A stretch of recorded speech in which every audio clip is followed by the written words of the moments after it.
너희 중에 이와 같은 자들이 있더니 주 예수 그리스도의 이름과 우리 하나님의 성령 안에서 씻음과 거룩함과 의롭다 하심을 받았느니라. 살아계신 하나님, 저희를 다 각자 다른 지역에 있지만 한 성령으로 또 어디나 계시는 하나님으로 함께 하루를 시작하게 해주심을 감사합니다.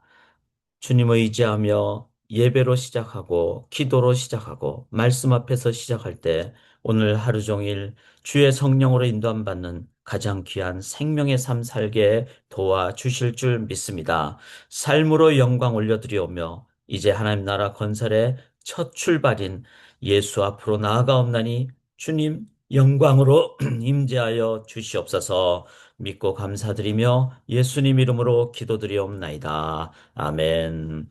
오늘도 그리스도의 십자가의 보혈로 새로운 피조물이 된 저희들입니다. 감사 찬양으로 하루를 시작하겠습니다. 겸손히 주를 섬길 때, 겸손히 주를 섬길 때, 괴로운 일이 많으나 구주여 내게 힘 주사 잘 감당하게 하소서. 인자한 말을 가지고 사람을 감화시키며 갈 길을 잃은 무리를 잘 인도하게 하소서. 구주의 귀한 인내를 깨달아 알게 하시고 굳건한 믿음 주셔서 늘 승리하게 하소서. 장래의 영광 비추사 소망이 되게 하시며 구주와 함께 살면서 참 평강 얻게 하소서.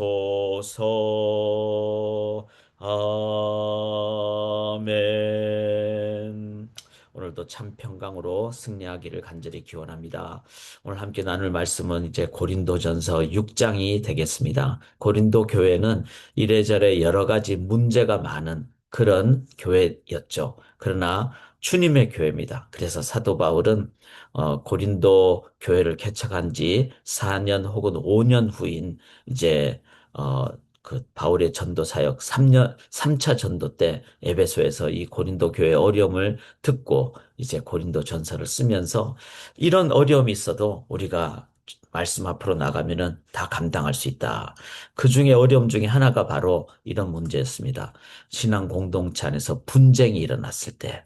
자, 분쟁이 일어날 수 있겠죠. 왜냐하면은 주 안에서 구원받았지만 아직 성장이 덜 된 성숙하지 않는 성화의 과정을 계속 갖는 그런 상황이 될 수 있었을 때. 그래서 분쟁이 일어날 수 있습니다. 중요한 것은 어떻게 이것을 신앙 공동체 안에서 대처하는가 이겁니다. 우리가 꼭 먼저 좀 정리를 해야 될 것은 여기 본문에 보면은 세상 법정으로 세상도 너에게 판단을 받겠거든 이렇게 표현이 나오는데 이 고린도 교회 문제는 이런 분쟁이 일어났을 때 그러면 우리 저기 세상 법정에 가자 법으로 하자 이렇게 이제 했다는 거죠. 이제 그 부분은 우리가 잘 먼저 구분을 해야 됩니다. 그럼 예수 믿는 사람들은 뭐 법원으로도 가지 말아야 되느냐? 그건 아닙니다. 개인적으로 뭘 잘못했을 때, 뭐, 교통법규를 어겼을 때, 가서 이제, 뭐, 소위 말해서 어필이라 그러죠. 한 번 더 내가 호소할 수 있고, 또 잘못되면은 법으로부터 판단을 받을 수 있고, 이제 그런 부분은 법정을 안 가는 것이 아니라 오히려 일반적인 사회에서는 법정 가서 오히려 해결을 할 수가 있죠. 그런데 문제는 신앙 공동체 안에서 지체 간에 이런 분쟁이 일어났을 때, 이때는 세상 법정은 세상 법으로 아니면 일반적인 어떤 그 삶의 어떤 국가가 만들어 놓은 그 기준으로 이제 우리가 분별해야 될 그런 영역이죠. 그런데 교회 안에서 성도님들 간에 지체 간에 막 분쟁이 일어났다든지 이랬을 때 그걸로 세상 법정을 가지 말라는 겁니다. 왜냐하면 그거는 완전히 다른 영역이 되기 때문에 그랬습니다. 그래서 저희가 이런 부분을 우리가 미리 잘 정리를 해 놓을 때, 아, 이런 상황이 되면은 세상 법정으로 가서 하지 말아야 되겠구나. 오히려 신앙 공동체 안에서 어떻게 하는 것이 좋을까? 이런 부분을 저희가 잘 살펴봐야 됩니다. 자, 뭐 기본적으로 교회 공동체 안에서 세상 법정으로 가는 경우는 많지 않습니다. 그런데 가는 경우는 대부분은 물질적인 문제 때문에 그렇습니다. 그러니까 교회 안에서 뭐 교회의 어떤 물질 때문에 아니면은 교회의 어떤 소위 말해서 이제 땅이라든지 건물이라든지 이런 재산이 있을 때 마지막에 어려움이 생기면은 그거 누가 갖고 가느냐. 이런 참 어처구니 없는 것 때문에 그거는 교회 안에서 판단하기가 쉽지 않으니까 이제 세상으로 이제 가는데, 자, 그렇게 가기 전에 우리가 근본적으로 어떤 공동체임을 정확하게 이해할 때 우리들은 오히려 하나님 나라 관점에서 바르게 결정할 수 있다는 겁니다. 자, 첫째는 세상 법정보다 신앙 공동체는 어떤 곳입니까? 여기 보시면은 이절에 성도가 세상을 판단하고 그리고 우리가 천사를 판단한다. 이 말은 신앙 공동체는 그 기본적인 것이 바로 예수 그리스도의 은혜로 구원받은 공동체죠. 은혜로 구원받았다는 말은 먼저 죄를 인정한다는 말입니다. 그리고 그 죄를 우리 스스로 감당하지 못한다는 말입니다. 그래서 십자가의 보혈을 의지하고 그 주님의 은혜 때문에 우리가 구원받은 그 공동체. 그래서 은혜가 기본입니다. 자, 은혜가 기본이 안 되면 어떻게 될까요? 그 다음은 계산이 되겠죠. 그래서 내가 더 많이 받고, 그러기 위해서 세상 법정 가죠. 그럼 세상 법정에서는 다 따져봐가지고 이 사람에게 더 많이 줘라. 뭐 부부가 이혼할 때는 몇 대 몇으로 주라 이렇게 하는 것은 세상 법정이 할 겁니다. 거기에는 은혜가 없습니다. 그런데 신앙 공동체는 기본적으로 죄를 인정하고 그 죄를 내가 감당하지 못하고 내가 해결하지 못하게 겸손하게 하나님 은혜에 의해서 구원받았습니다. 그래서 은혜가 기초가 되면은 우리들은 서로를 보면서 내가 잘났니 남이 잘났니 이러지 않습니다.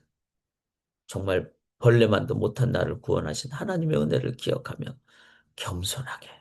그리고 주님의 은혜로 우리가 우리의 지체들을 서로 대하면은 우리가 용납하지 못할 죄가 어디 있겠습니까? 정말로 버러지 같은 죄인 중에 괴수 같은 뇌죄를 내가 주님의 은혜로부터 구원받았고 용서받았는데 그 은혜로부터 시작할 때 우리들은 서로 받게 되고 서로 용납하게 된다는 겁니다. 그래서 첫째 신앙 공동체 안에서는 우리가 은혜의 공동체다. 이거를 기억할 때 서로를 바라보면서 은혜로 다가간다는 겁니다. 두 번째는 사도 바울이 그러죠. 8절에 그는 너희 형제로다. 자, 형제라는 말은 뭐죠? 가족 공동체라는 겁니다. 신앙 공동체는 가족 공동체입니다. 가족은 어떻습니까? 우리가 가족끼리 싸울 수도 있죠. 그런데 가족은 싸워도 그냥 금방 화해하잖아요. 그리고 가족은 큰 어려움이 생기면은 끝까지 마지막에 남는 게 가족입니다. 가족은 물론 뭐 세상에서의 가족은 은혜가 없을 때는 막 형제끼리도 막 법정으로 가기도 하고 그 다 은혜로 시작하지 않았기 때문에 그렇습니다. 그런데 신앙 공동체는 신앙이라는 은혜의 기초 위에 선 우리는 하나님의 자녀들, 형제 자매들이라는 겁니다. 그것을 기억할 때 우리가 가족은 끝까지 가는 공동체다. 가족은 우리 차라리 여기 이렇잖아요. 7절에 너희가 피차 고발함으로 너희 가운데 이미 뚜렷한 허물이 나니 차라리 불의를 당하는 것이 낫지 않냐며 차라리 속는 것이 낫지 않냐냐. 자, 내가 너보다 이기기 위해서 내가 법정으로 가서 더 많이 받기보다는 차라리 내가 손해받는 게 낫다. 이게 바로 가족 아닙니까? 가족이라는 것은요, 이렇게 따지고 이러는 것이 아니라 내가 더 손해보겠다. 그래서 우리의 가족의 연을 끊지 않겠다. 그게 바로 가족이죠. 우리 자녀들이 뭐 어려우면은 우리가 어떡합니까? 다른 거 만사 제쳐놓고 자녀들 위해서 모든 우선순위를 감당하잖아요. 그래서 교회는 은혜 공동체이고 두 번째는 식구, 가족 공동체다. 이거를 기억할 때 우리는 끝까지 그 영혼을 향해서 우리가 막 내가 더 이익 받으려 하고 나는 손해 안 보려고 하고 그러지 않는다는 거예요. 차라리 내가 손해 보는 것이 더 낫다. 그렇게 해서 우리의 관계가 끝까지 가는 것이 가족이다. 이런 것을 우리가 늘 기억할 수 있기를 원합니다. 그리고 우리가 받아야 될 세 번째 이 모습은 바로 우리는 11절에 주 예수 그리스도의 이름과 우리 하나님의 성령 안에서 씻음과 거룩함과 의롭다 하심을 받았느니라. 즉 예수의 이름으로 씻음 받았다는 것은 칭이 의롭게 됐다는 것이죠. 그 다음에 성령으로 우리는 어떻게 합니까? 계속 성장하고 인도함을 받는. 이거는 뭡니까? 우리는 칭의를 넘어 성화를 넘어 마지막에 뭐죠? 영화로 인도함을 받습니다. 영원한 공동체라는 거죠. 즉, 성장 공동체입니다. 계속해서 성장하고. 그래서, 지체가 좀 부족해도 우리는 은혜로 시작하고, 칭의로 시작하고, 가족으로 나아가고, 그리고 성장하니까 우리는 지켜봐주고, 좀 기다려주고, 그러면 어떻게 될까요? 나중에 성장하면은 정말 하나님께서 그 옛날에 그건 다 잊어버리고 함께 손잡고 나아가게 된다는 거죠. 이게 바로 신앙 공동체입니다. 사랑하는 여러분, 우리 소망교회가 이런 성숙한 그런 공동체가 평상시에 될 때 문제가 생겨도 우리는 헤어지지 않고 세상 법정으로 가지 않습니다. 한번 정리할까요? 우리는 은혜 공동체입니다. 우리는 가족 공동체입니다. 우리는 영원한 공동체, 즉 성장 공동체입니다. 우리 교회가 그런 교회가 되도록 우리 한 10초 정도 하나님 내가 우리 지체들을 끝까지 붙잡겠습니다. 그렇게 잠시 기도하는 시간을 갖겠습니다.